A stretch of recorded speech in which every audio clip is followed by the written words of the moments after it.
I would like to talk about some project I've been like I've had with some people in Melbourne and Max Planck.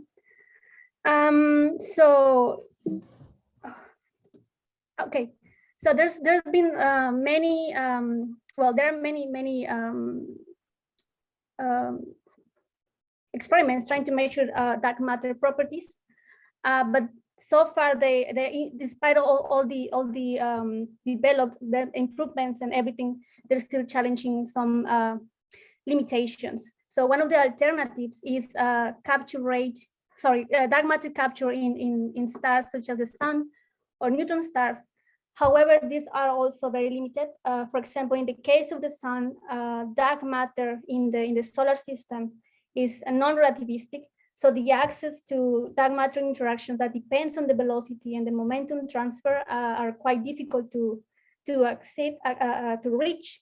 And also the dark matter density in this neighborhood, it's very small.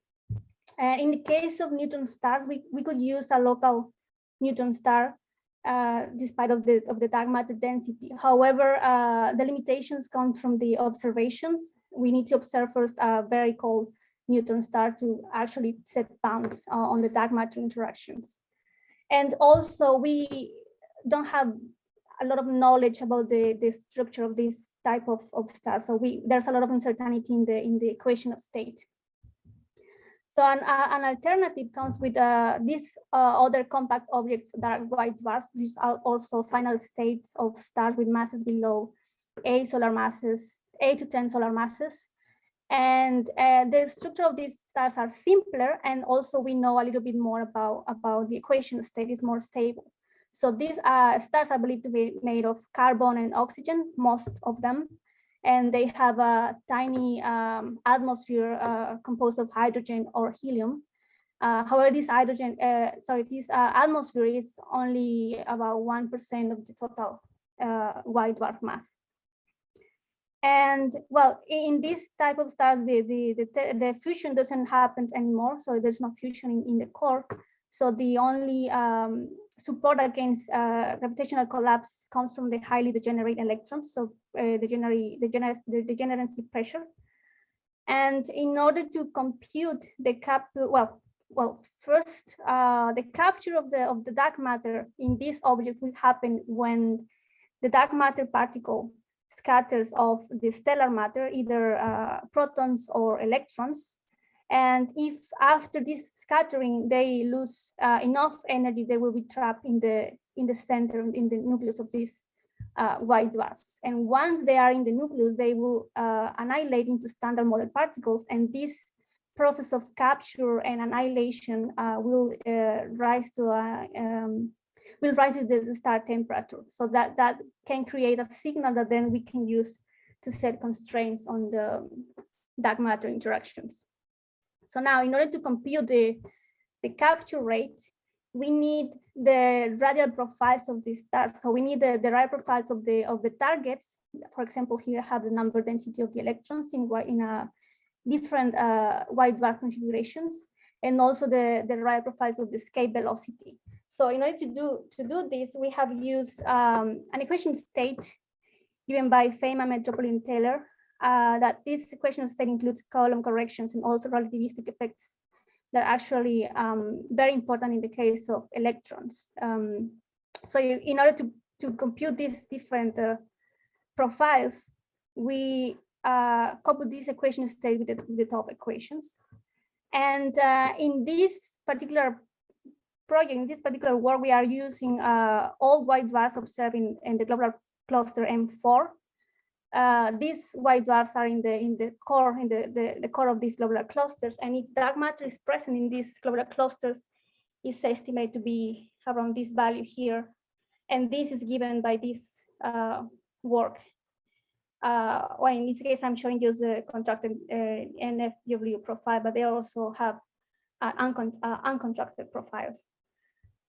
So once we have the profiles, we can compute the capture rate in all layers of the white dwarf, including the star opacity, which is given by this term here. And this would be the interaction rate, that matter interaction rate, that depends on the number density of the target. in this case, ions or protons, and also depends on the dark matter scattering cross-section. So here, to compute this amplitude here, in order to obtain the dark matter scattering cross-section, we are using the EFT operators, dimension 60 EFT operators, which in the case of a white dwarf made of carbon, we are only gonna set constraints on the cutoff scale of these operators for the spin independent ones. And in order to compute this, we also are including a nuclear response function for carbon-12, which is given in this work here. Here I have the capture rate. So this line here will be the maximum capture rate, which is, it just means that all dark matter particles traversing the star will be captured. And also I have the optical Litton limit, which is this line here, which is valid up to this threshold cross section showing here. And finally, the complete treatment, which is including the star opacity, and here we can see that this is very well approximated by the optical Litton limit up to this threshold cross section, and then it saturates to the maximum value of the capture rate. So in order to set the constraints on the dark matter interactions, it is safe to use this limit here, the optical Litton limit, only for small cross sections, of course. We also check the temperature effects in the capture rate. So using the same white dwarf, but including now the temperature curve of 10 to the 5 Kelvin, and using the age of the assume that the age of the globular cluster is the age of this white dwarfs here. We compute the rate between the two approaches, capture rate in the optically, sorry, at the zero temperature limit and with the temperature dependence. And as you can see here, we can, there's no big difference up to this value here, which is the evaporation, the evaporation mass. And this evaporation mass just means that when the dark matter is in the core of these stars, of the white dwarf, it up scatters, and then will gain energy, will get again a velocity larger than the escape velocity, and will leave the star. So at this point, at these masses in this particular configuration, white dwarf configuration, this happens at around 70 keV. So above this value, using the temperature zero limit, it's safe to compute the limits on the dark matter interactions. So I also want to comment a little bit about the electrons. So now, for the case of the electrons, we compute the limits in the cutoff scale for all operators. And in this case, because electrons, as I said before, are highly degenerating white dwarfs, we need a new approach that includes Pauli blocking and relativistic kinematics. So we adapt the works, the formalism given in these two papers for neutron stars, we adapted to the case of white dwarfs.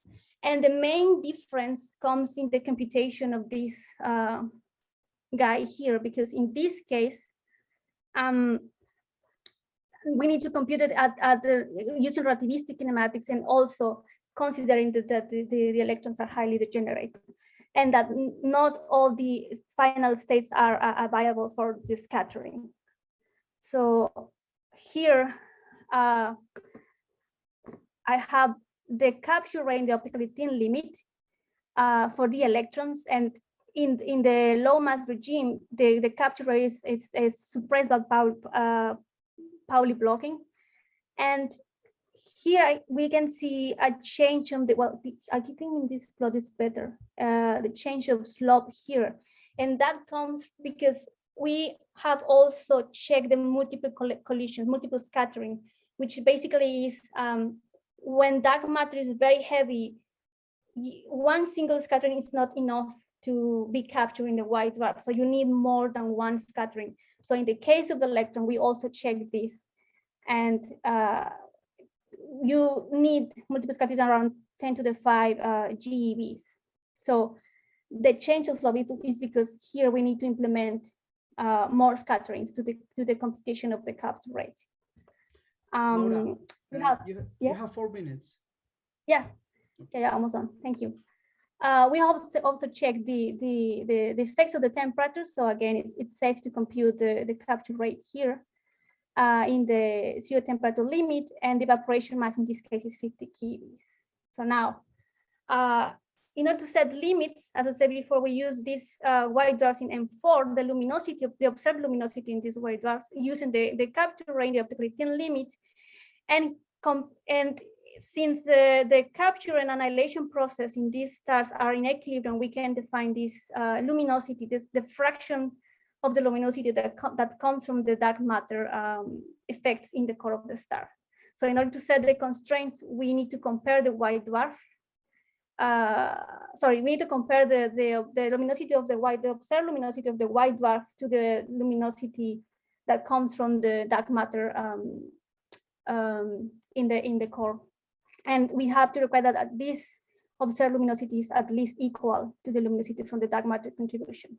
So from these plots, we can see that the best white dwarf in this M4 globular cluster that gives these constraints are the heaviest one in M4.